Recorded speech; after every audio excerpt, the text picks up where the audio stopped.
ॐ सदाशिवसमारम्भां शङ्कराचार्यमध्यमाम् अस्मदाचार्यपर्यन्तां वन्दे गुरुपरम्पराम्.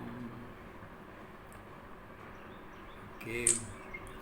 So, any questions, clarifications on what we have done up to now, or it's all clear? Simple. The chapter is quite a simple chapter. Yeah. All right. Okay. Then he says.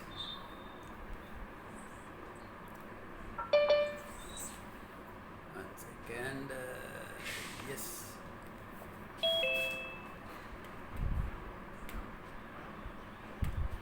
He had said how, because of ragadvesha, etc., how people stray from the whole thing, how people don't get it, all that he had seen elaborately. Then the next verse, the 28th verse, is making a very interesting comment. Okay? Yesham tu antagatav papam jananam punya karmanam te dvanda moha nirmuktaha bhajante mam dridhavrataha. Yesham tu antagatam papam. Okay? Papam is karma phala. Now, what is papa? There is no real proper translation for it. The closest translation you will come in English is sin. It's not a very good translation. Not the best of translations to have.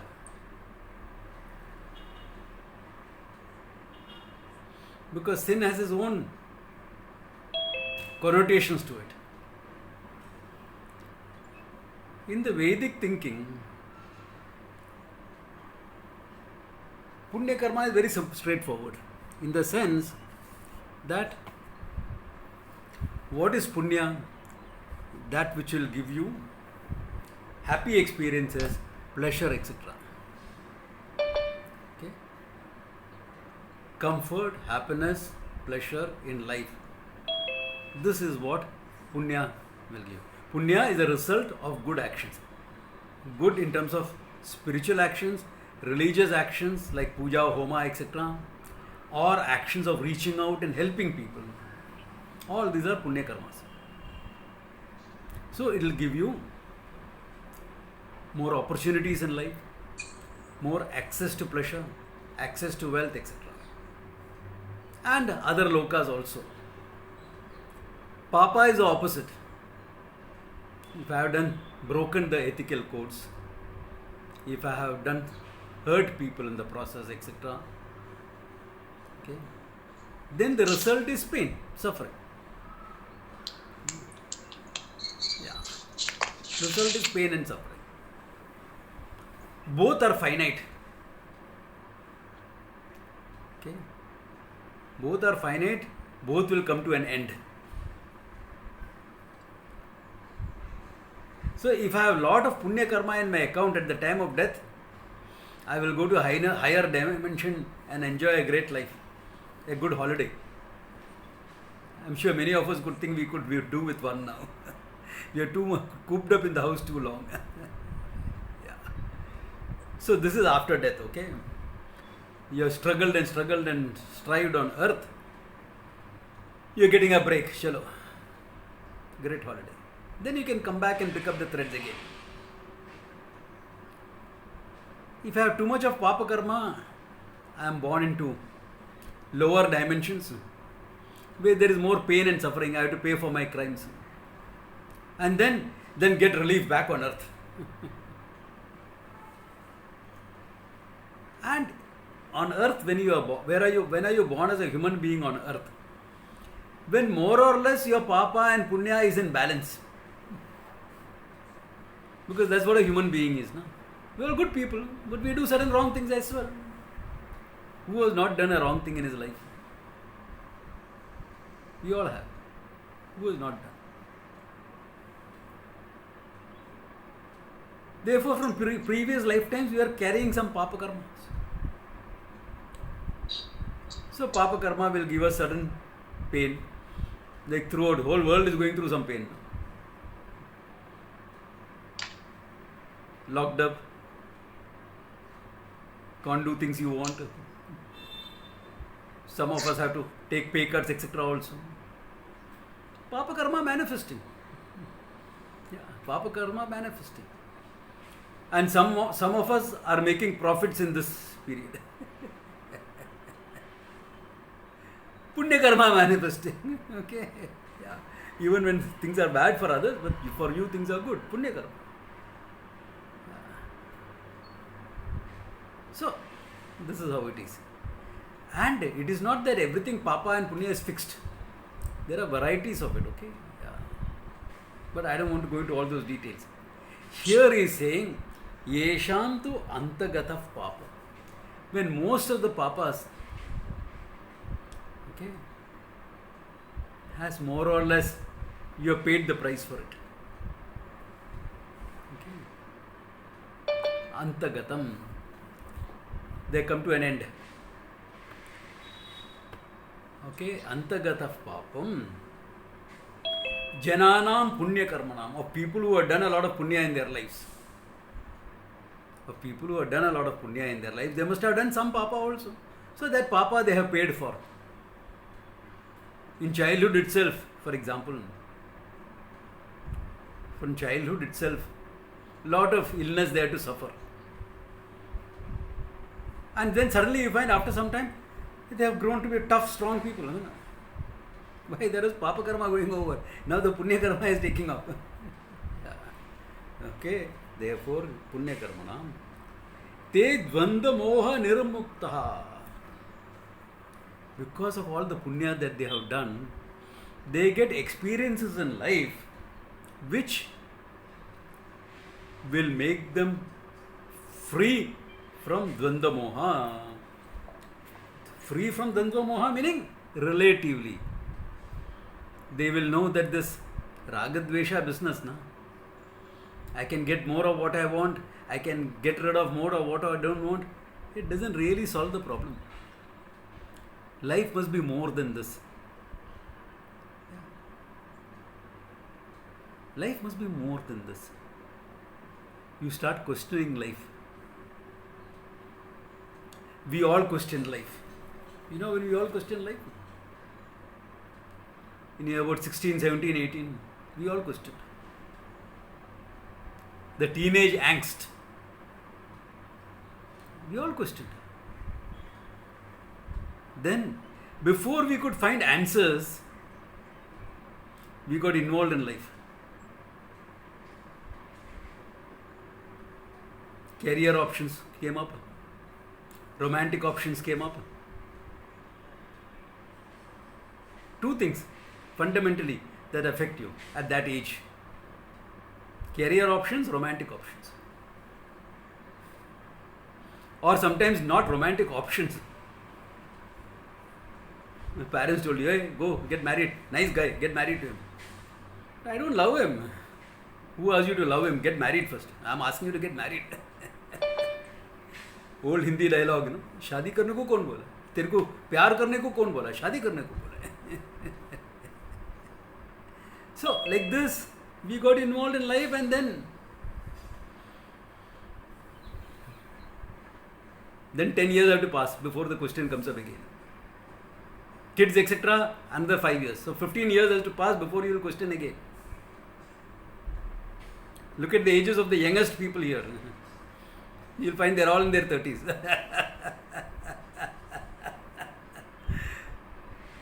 Maybe one or two are exceptions.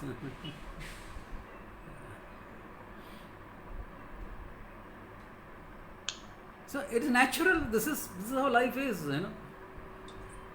Whereas if you had questioned seriously at that age, at 17, 18, 19, your life may have had a different turn. But generally at 17, 18, 19, we don't have enough life experiences to make us question.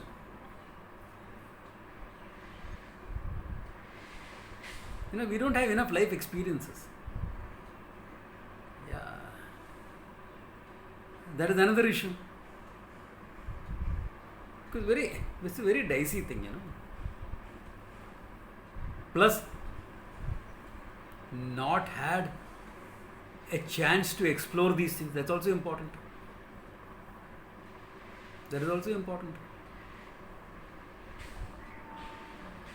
Not met somebody who will inspire you to take something like this. In fact, Shankara says this in Viveka Chudamani. I hope all of you got the notification about the Shankara Jayanti celebrations, okay? 16th Sunday, yeah, evening. So, Shankara says this in Viveka Chudamani. Durlabham trayame vetat devanugraha hetukam. Three things are very difficult to get. You gain it only by God's grace. What is that? Manishatvam, the human birth. Okay, fine. Then, mumukshatvam, desire for moksha. A discerned desire for moksha. Desire for moksha everyone has. Even a dog has, okay? It doesn't want its limitations. It wants to be free from its limitations. So that even everyone has. But a discerned desire. When you identified, yes, this is what I want. Mumukshutva. And Mahapurusha Samashraya. And a wise person agreeing to teach you. Durlabham Traime Vetat.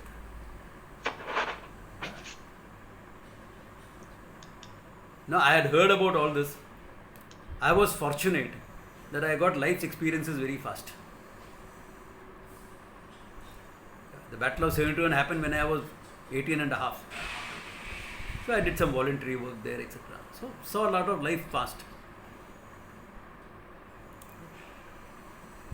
And a wise person also I had met. And as out of school, I met both my teachers. Swami Chinmayanji and Swami Dayananji had met. Swami Chinmayanji used to be busy, so not much time spent with him. But Swami Dayananji had a lot of free time that time. So he used to go and chat. He was a friend, philosopher, guide, nothing more. Like chatting to someone older and wiser. When you grow up in Bombay, in a city, there are a lot of things your father doesn't know and your mother cannot tell you. In fact, I did a workshop on relationship like that. It is called What Your Father Doesn't Know and What Your Mother Can't Tell You. There are a lot of things like this. So whom do you go and talk? Whom do you go and talk? Okay. Swamiji is there, all right, we can talk to him. He was just that much to me. Until this whole thing of moksha, isha, etc. came up. Then I am remembering, I am going to ask him that Mahapurusha Samashraya has to agree to teach you, no? He has to take you under his wing. Full timer, okay? I remember how much I struggled. What if he says no? No, you're too young. No, you're not ready. Eh? You're a sailor, a navy guy, things like that. What are you coming to the ashram? Hello, Swamiji, can you unmute me, please? Some problem there? Okay, you're hearing something. All right, let me. You are unmuted, Rashri. But Swamiji, I am muted over here. I cannot see your face. I cannot do anything. 1 second. Let me see whether I can help you in that. Okay.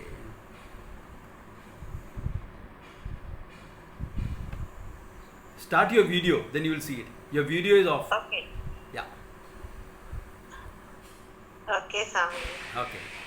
I think now you can see me, I can see you, right? Yes. Yeah. Okay. Now, so how do you decide? Then because I had no other precedent. I didn't know any. I knew people who had already joined the ashram, but I didn't know what they were previously. So how do you decide?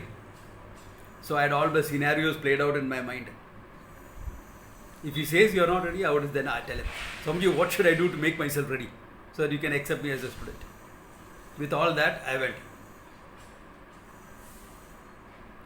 I said, Swamiji, I want to speak to you after lunch a few minutes. He said, yeah, come after lunch.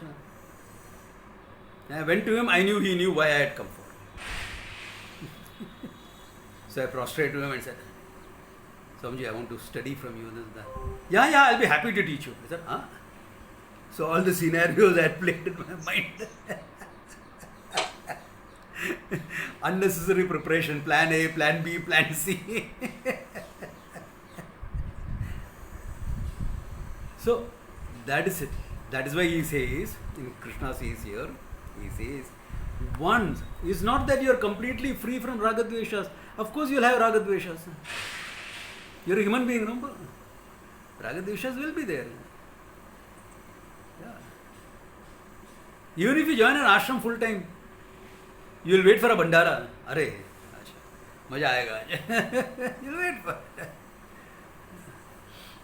You are happy when a friend of yours drops in to attend Swamiji's class and meet you. Of course you are happy. So all these things will happen, ragadveshas. But they have been blunted. You know it is there, but you know there is something more that you have to know. There is something much more that you have to discover. You know that. Therefore he says, Bhajante mam dradavrataha. Because you know there is more to have gained in life. Therefore, even if you have ragadveshas, etc., even if you have responsibilities, etc., like all of you are having, all of you are responsibilities, isn't it? Children, parents, this, that, etc., you have partners, all of you are responsibilities. All of you have ragadveshas also. There are things you want.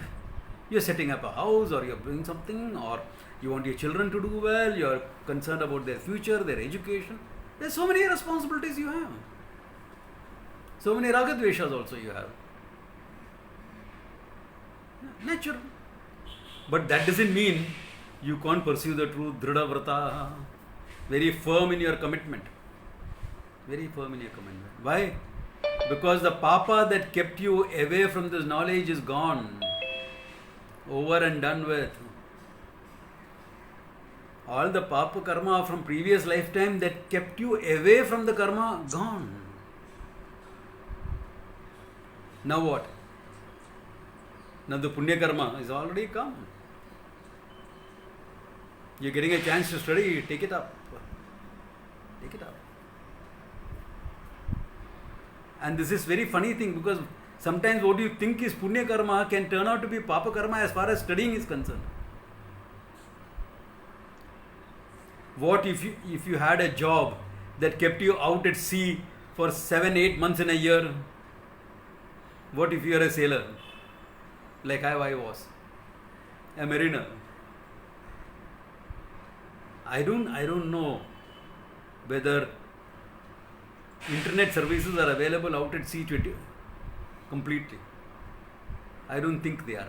They are available in a very limited form in terms of making calls, etc., but not like taking a class. Punya karma, that you got a great job. You can sail the 7 seas, see the world. Great job. Get good pay. Very good. You can have the ability to save up most of it or blow up also, whatever. When you are in port, you can blow it up. Don't ask me for how you are going to blow it up, okay?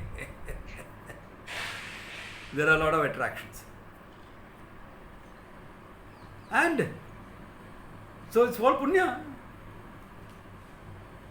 But sometimes for this, as far as Gita is concerned, it can become a papa karma also. Why? You are kept away from this.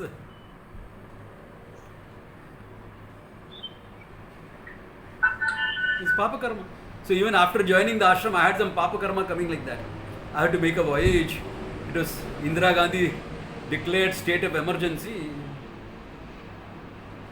So I had to make a voyage and come back. 6 months away. Papa karma. Poor lady, she got a lot of my curses.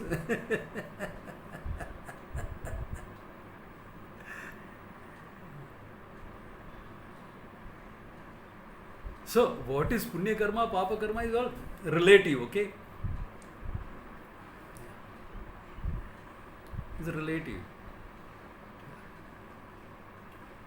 So, what keeps your gati? What are you born here for? Yeah, having a family, house, money, this is part of the game. Part of the game.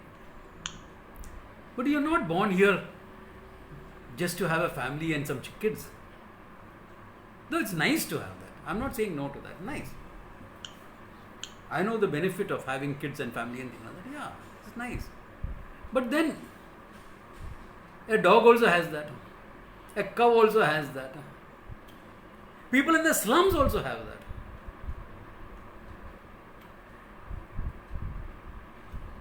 The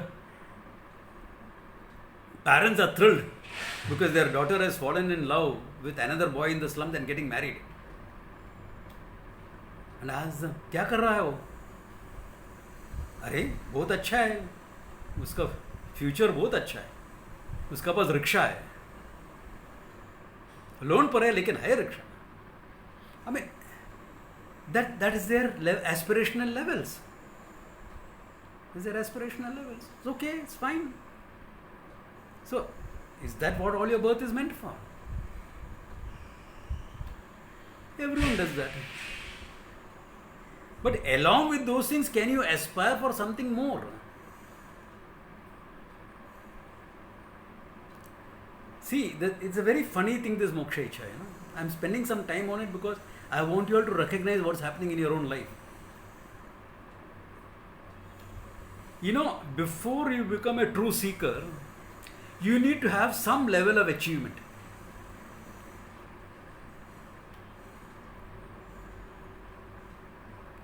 See, when you're born as a vulnerable child, isn't it? Psychologically speaking, physically also speaking. You're the vulnerable child. Then what happens? Birth of the ego. The ego starts manifesting. Ego is always there. Ahankara is an old thing. From lifetime to lifetime is coming. But there is a manifestation of the Ahankara very strongly. Especially around the ages of 2, etc. Okay? Very strong Ahankara. That's why they call it terrible twos. A child, a 2-year-old, they call it terrible twos. By it's self-aware, but doesn't know the limitations of its Ahankara. Therefore, it wants everything its way. Therefore, all the tantrums, this, that, etc., will come up at 2, 3, etc. I know many parents are wondering, what about terrible 8? What about terrible 9? Yeah, hota hai. But generally, psychologically speaking, this is the time. Okay. So, about Ahankara comes in. Then after that, this Ahankara has to develop. You need a certain sense of achievement. The achiever has to be born. So that's what makes our education system, etc., a little competitive. You can't avoid that. You can't have a system without any competition. Maybe you could reduce the level of competition that is there in our school system now. It's a bit too high. But some amount of competition is inborn. Why? Because the achiever has to come up now. How can you achieve anything unless there is a sense of competition?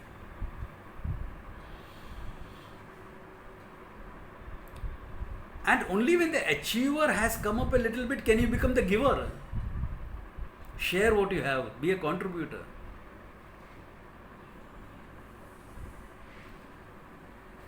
It's only then the seeker is born after that. So if the seeker has to be strong in you, you have to have gone through these things.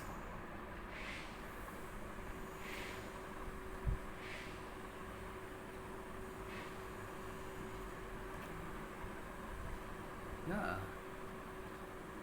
You can't jump, you can't skip stages. Some amount of it. Now what is achiever? It's okay. Have you done one step better than what you were before? Your parents were immigrants. They came to Bombay from their village, wherever the village was, anywhere in India. I'm talking of local immigration, okay? Then they were great people actually, but because they were immigrants, they were immigrated from the village, etc. By the time they became officers, it was late in life. But you got a head start. So when you started working, you could become an officer straight away. Have you come up a couple of levels from what they were? Yeah, good. That much is enough. If they were running a business, have you taken it one step forward? You're an achiever. Enough. One more level if you are taken, enough. You must feel that there are certain things I have done. Certain things that I have done. I'm okay. I'm capable. That achiever is necessary for your kushalatvam to be born. Your competency, your sense of personal competency. As a person, irrespective of your career, as a person, are you competent? Can you manage yourself, your emotions, your this? Yeah, when you come to Vedanta, we refine all this a bit. Yeah, but can you work with people you don't like? Very important. Very important. It's not that you're going to work with friends all the time. No. So these type of things, okay? Can you collaborate with a competitor? Very important in life.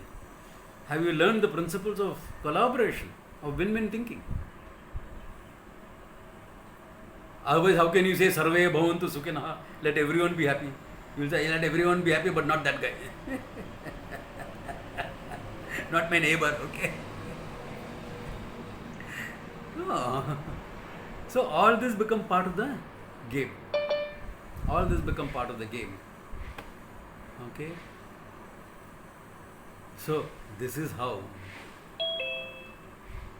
that the seeker is really born in you. And you understand that there is more to life than what everybody is doing. Because in human beings, there is a strong need to blend in. Isn't it? To have a sense of belonging. And in India, that's very high. What will people say is a big issue in India. Isn't it? Ask your parents, what will people say? What will 4 people say? Literal translation from vernacular into English, okay? What will 4 people say?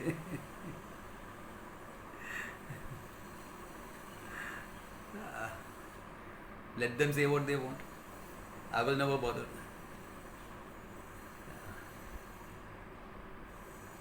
Anyway, this is there in people. The need to blend in. Therefore, we start doing things which others are doing, so we fit into the society. At the same time, there is a need for independence. You want to become different.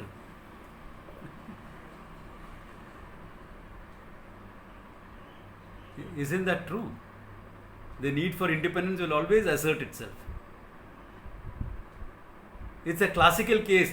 The need for belonging will make you start a new society or a new club or something like that. New organization. And the need for independence will make you play politics there.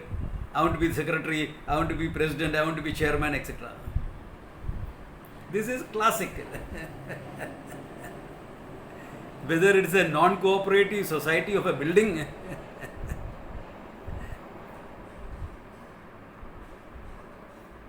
we have a joke in Kerala about this. Among Mallus, there is a joke about this. One Malayali is one Malayali. 2 Malayalis is one Kerala Samajam. 3 Malayalis is a Kerala Samajam and a trade union. 4 Malayalis is one trade union and 2 Kerala Samajams. 5 Malayalis go back to being 5 Malayalis.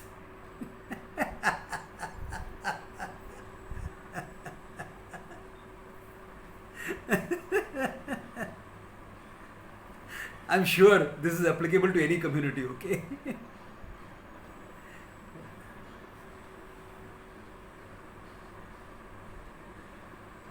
And all these politics, all these things come up because we are not thought of what is more than life, what is more than that in life. If you could raise your vision a little bit by some exposure, etc. If you could raise that. And these things fade away. You want to know the truth. That's why he says, Bhajante mam dhrada vrataha. Bhaja. Bhaja also means to seek, to serve. Bhaja is not only worship. Bhaja has a lot of meaning. To seek, to serve, to worship. So bhajante mam. They seek me, dhrada vrataha, with a very firm resolve. Yes, I have a lot of responsibilities. I have to do a lot of things. Agreed. Big deal. I'm competent enough to take it all in my stride. Yeah, I'm competent enough to take it all in my stride. I will do that. And I will know the truth as well. Yeah. What is there to prevent you from knowing the truth? Nothing. Yeah. It is for this sake that every child in India, every child, okay, whether he was born in a Brahmana family or a Mochi's family, in those days I'm talking about, was initiated into the Gayatri.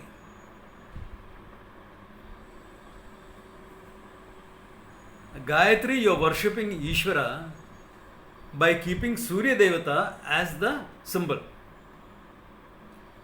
Not Gayatri Devi, okay? Don't think of Gayatri Devi. Some people talk about it. Gayatri mantra is about Gayatri Devi. I don't know from kidhar se aaya is.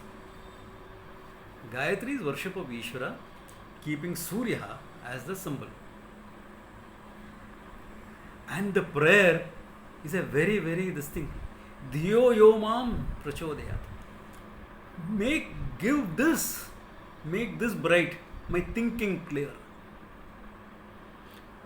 Because see, if you are initiated at 6 years old, 8 years old, whatever, as a child you are initiated. You are not praying for wealth or money or power or possession or anything. You are praying for clear thinking. Because if your thinking is clear, there is nothing you can't study and understand. And therefore there is nothing you cannot achieve, including moksha. All the way. Because your thinking is clear. You will pick up the skills you need to pick up. You will find the people you need to find. Why? Thinking is clear. No? You are asking for the blessings of clear thinking. Yeah. Big prayer. Great prayer that is. Of course, there are other nuances to Gayatri also. It's a great protector. Okay? It can protect you from lot of negative influences, etc. So that apart. But the whole idea is this, in this verse, that all those things that kept you away from this knowledge has come to an end. Your punya karma is up now. You have the grace of the Lord in your life. Ishvara's blessings are there in your life. Then what? Yeah. और क्या चाहिए फिर? You have ragadveshas, but you can handle them. You know there is more to be done in your life than just fulfilling ragadvesha. You have got in touch with deeper priorities of life. Then what's preventing you from moksha? What's preventing? You can enjoy everything in life and have moksha along with it. Because people are sometimes scared, And everyone who is a sincere seeker, this thought does come up in their minds. Should I do this or should I do that? Because you see, most of the teachers are full-timers. Even though they may not wear the robes, they may not be sannyasis, they are full-timers. That's why they become teachers. That's why they become teachers. Why? और कुछ काम धंधा नहीं है ना. Nothing else to do out of life. You can afford to take a lot of classes, na. You got it done for yourself. You gain the knowledge. You don't have anything else to do. अभी क्या करेंगे? Help people who want to take classes. That's how most of the teachers are full-timers, because you are cut off other roles in life. Therefore, you have the time available. But because most of the teachers are full-timers, you think that for moksha you have to be a full-timer. It's a subconscious connect that you make. Or you think, without that I'm less. No. All our rishis were happily married people. Okay. Yeah. There's no issues about that. They ran gurukulas. You're worried about running a home with 2 kids. Imagine having 40 monkeys with you in a gurukula, and you are being their parent figure, their teacher, parent figure, all rolled into one. Tough time.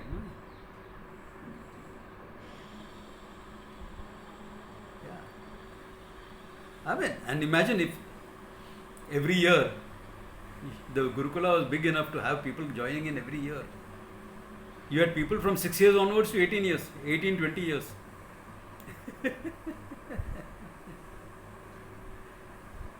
And you have to teach them different things depending on what they are going to take up later in life. So if they are going to become a priest, etc., then those type of teaching was different. There are certain common subjects, certain specialized subjects. If the guy was a kshatriya, etc., then you are teaching differently. The art of war, etc., you have to teach. Trade, etc., different. And the Rishi and Rishi Patni were parent figures to the whole crew. Not easy. But they are all wise people. Maybe that's why they could do it. Yeah. And remember, no kid was ever charged. Money was not charged. Therefore, fundraising also had to be taken into account. Not an easy job at all.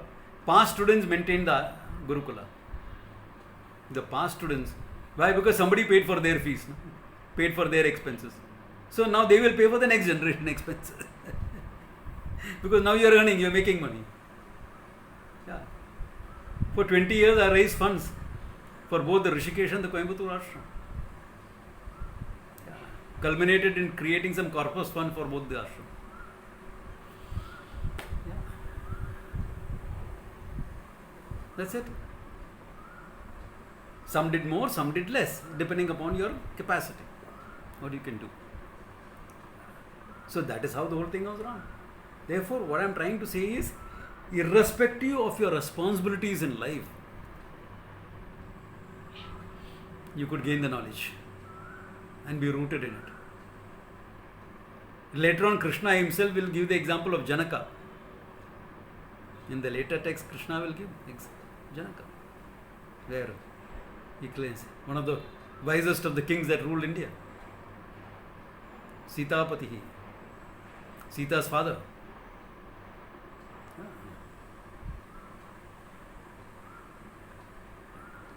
Ashtavakra Gita is a dialogue between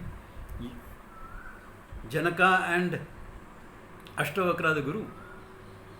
Brihadaranyaka Upanishad has a whole chapter of discussion between Janaka and Yajnavalkya. Upanishadic fame. Okay? Upanishadic fame.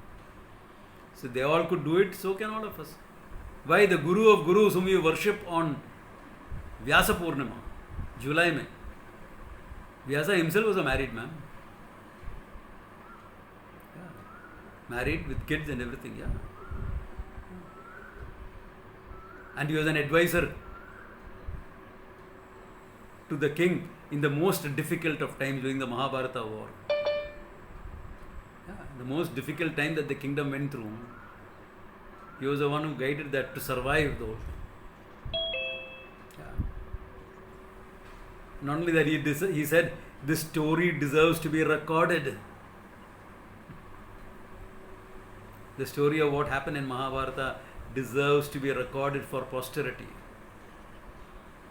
Therefore, he wrote down the whole Mahabharata. 1 lakh verses.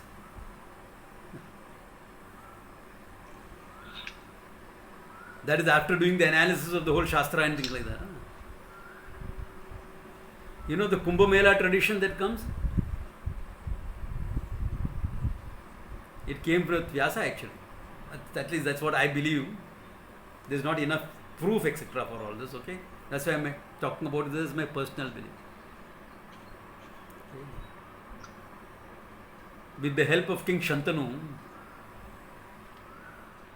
Krishna Dvipayana, before he became Vedavyasa, had a 12-year program in Dharmakshetra. 12 years. Where scholars from all over the country came, rishis and munis from all over the country came.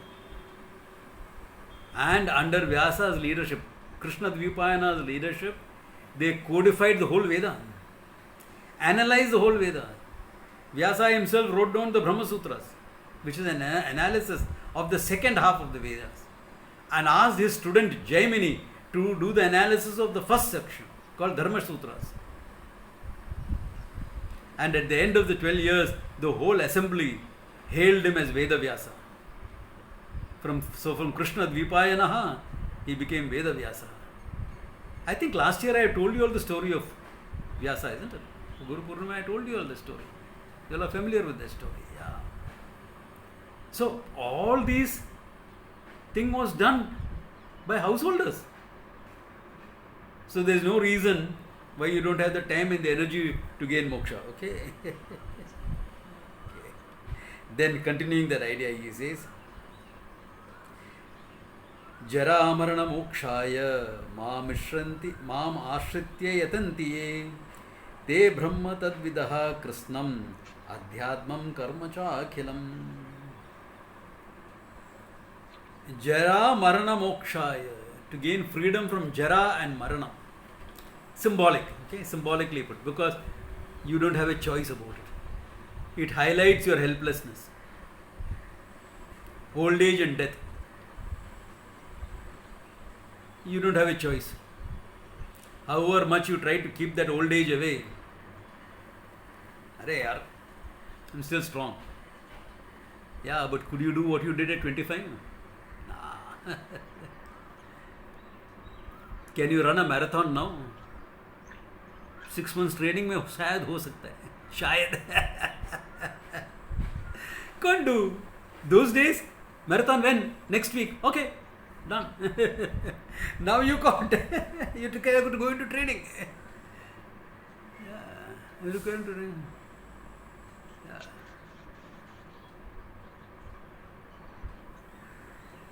You can't keep away old age. You can't keep away death.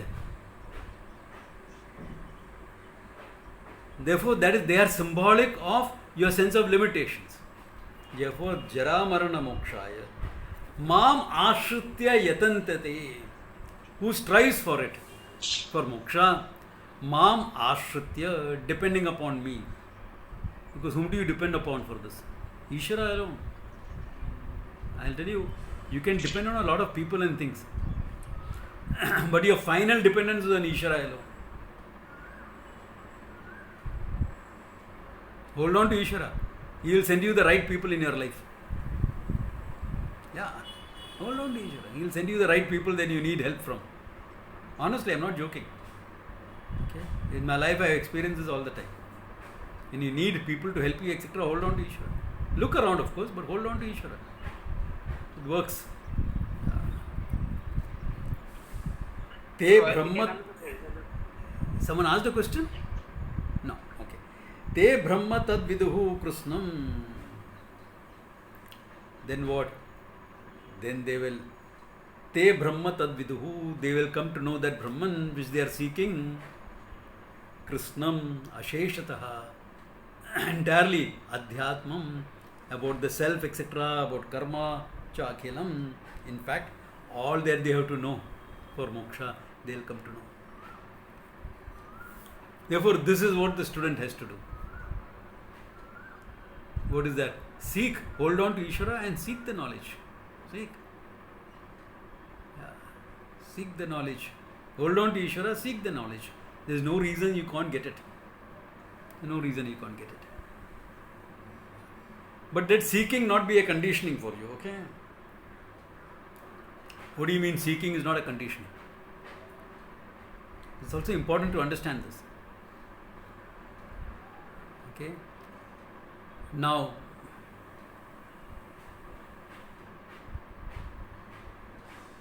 karma here means the whole process.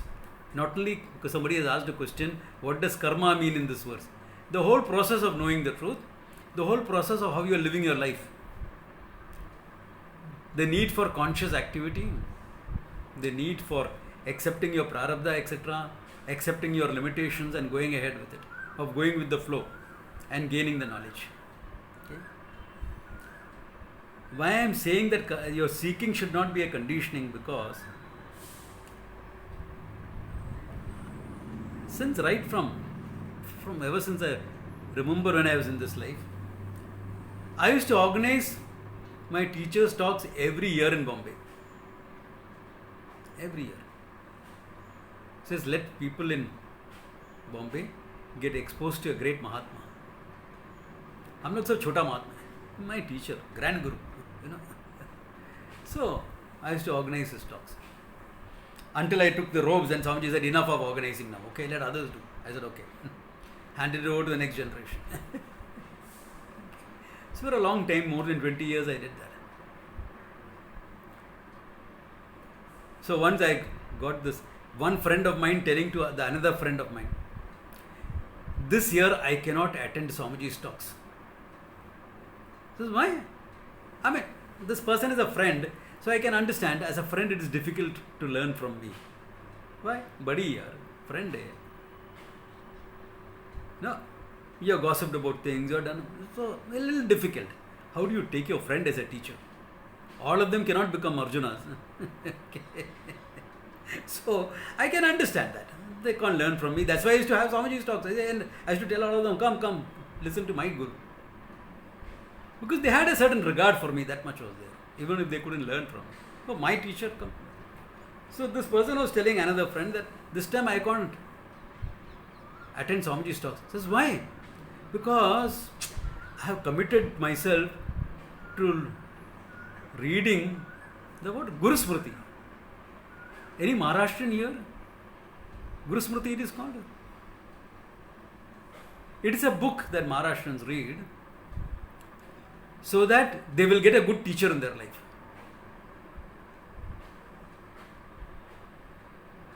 So I am thinking here that it's a good thing to do. Why? Because you gain enough punya to get a good teacher. But you are so concerned with your sadhana that the Guru has come. The Guru has come. But instead of going and listening to him, you are reading your Guru Smriti. Let your seeking not be a conditioning.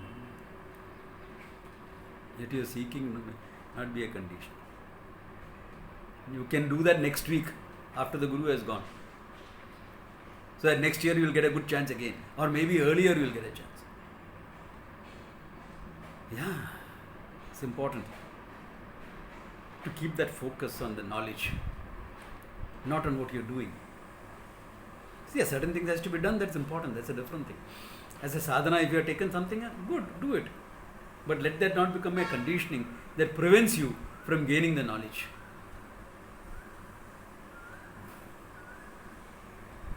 Okay. Therefore, she says, if you do this, Maam Ashrate, depending on me, Ishvara, if you pursue the knowledge, you are going to get it, he says. Yeah. थोड़ा आगे पीछे हो सकता है in terms of time, etc. In terms of finding somebody whom you can learn with. That little bit here and there will take, but you'll get it.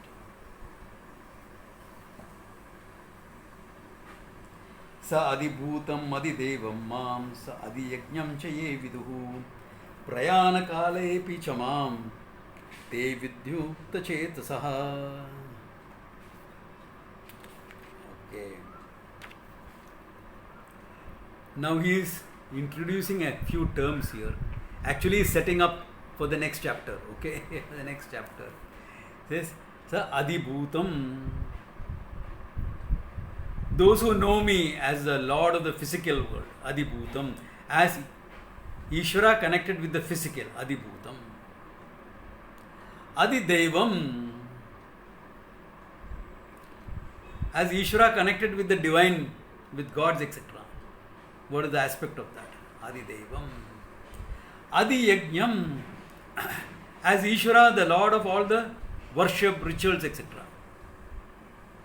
So the one who is invoked on earth, the one who is invoked in the heavens, the one who is invoked in all the rituals and prayers and worship, etc. Ye cha ye viduhu. Who knows? This is how you have to know me.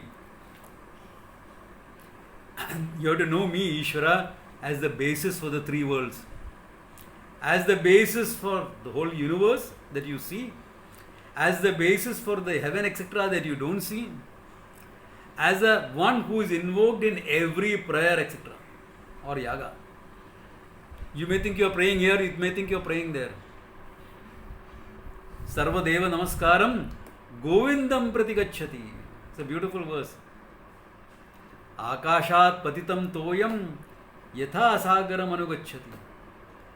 The water that falls as rain may be falling somewhere in the Himalayas. But where does it end up?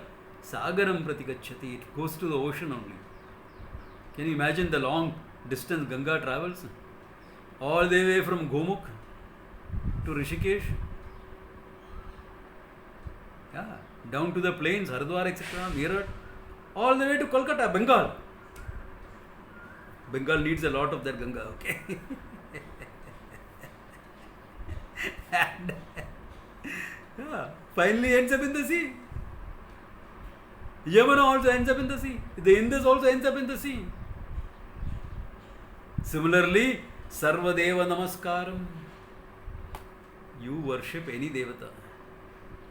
Govindam Pratigacchati. Gobihi meaning Vedaihi. Yad Vindate. What is known through the Veda, what is known through the Shabda Pramana is Ishvara, Govinda. Okay? Another meaning of Govinda. Gobihi, that means Vedaihi, Shabdaihi, Yad Vindate, that which is gained or what is understood. That is called Govinda. Therefore, Ishvara alone you worship. Govindam Pratigacchati. Therefore, once you understand all this, he says, Prayana Kalepi. Even if you have understood it on your deathbed, 1 foot in the grave, someone came and taught you that. Prayana Kalepi. Mamte viduhu yukta chetasaha. Yukta chetasaha, son. If he is a person who has mastered his mind, he will come to me alone. He will know the truth. Samjhi, but how to master your mind at that time? You lived mastering your mind. You lived mastering.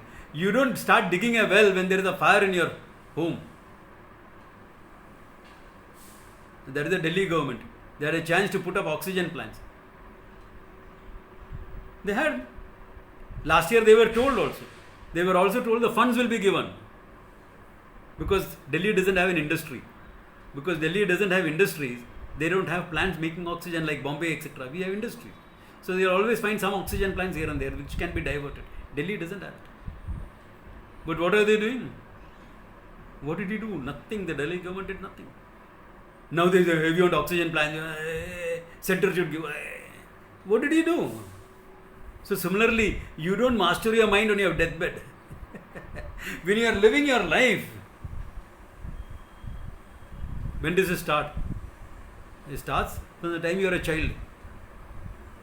When does mastering the mind start? When you discipline your kid, na? When you teach manners to the child, do this. This is how it should be done. You are teaching the child to master the mind. You are initiating right there. Isn't it? When elders come talk like this, do this. You are putting them on the journey of mastering the mind. Right from there onwards. Yeah. Then when you teach the child discipline, when you help the child structure his studies, his play, this, that, etc., what are you doing? Helping the child to get organized the mind, no? Learn to say no to certain things, learn to say yes to certain things. Then the whole journey, it's all about mastering your mind. The sooner you get it, the better.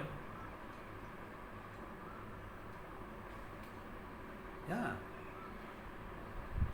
So even though you're old and you're in pain and you're in discomfort and you know you're going, there's not much time left, you can still know the truth. You can still know the truth. Like my friend Uday's father, Acharya uncle. He contracted a fast-growing cancer. And the doctors gave him 6 months with medication. 6 months with medication. Without medication, 3 months. Forget it, I don't want any medication. His eldest son calls me up. Uday's elder brother. Hey, please come and speak to my dad. He says he doesn't want to. So I went and spoke. And I found he's making all the right decisions. I said, Vijay, listen to your father. He's taking the right decision. So what was he doing last 3 months? He was already into Vedanta, okay? The whole time he was spending only on Vedanta. He says, give me some palliative treatment so the pain, etc. is controlled. That's all. Nothing else. Why? All his life he has lived a great life. He died when he was in his 80s. But 2 years before his death, I have seen him working more than both his children put together. Very capable man. If that's how you have lived, then even in the last minute you will gain your knowledge. Because your life has been a sadhana of mastery. Yeah. Like how this lockdown is a great sadhana for all of us. It's a trouble for the kids. And if you are going to handle the kids well, it's a sadhana for you as well. Great sadhana. Difficult sadhana sometimes. But if you can handle that, there's nothing much that you can't handle. Yeah. Yeah. So he says, even at the end of their life, you gain your freedom, your moksha. With that, the 7th chapter comes to an end. So as usual, Srimad Bhagavad Gita, Upanishadsu, Brahma Vidyam, Yoga Shastra, which has both Brahma Vidya and Yoga Shastra, and the form of a dialogue between Krishna and Arjuna. Jnana Vijnana Yogo Nama Saptamo Dhyaya, the 7th chapter called Jnana Vijnana Yoga. So if there are any questions or this, please come with it next time. And it's all about preparing the soil through Nididhyasanam, sadhana, etc. Yeah. Yes, not Nididhyasanam. Nididhyasanam is done after knowledge. You gain preparatory meditations you do to master your mind. Because even if you have a mastered mind, your mind may be a bit restless. That you take care by meditation, etc. And then you expose yourself to the knowledge, you will know the truth. And you will gain your freedom. So come back with your question next time. And we can go ahead with the next chapter of Akshara Brahma Yoga. Okay. So good place to stop. Om Tat Sat.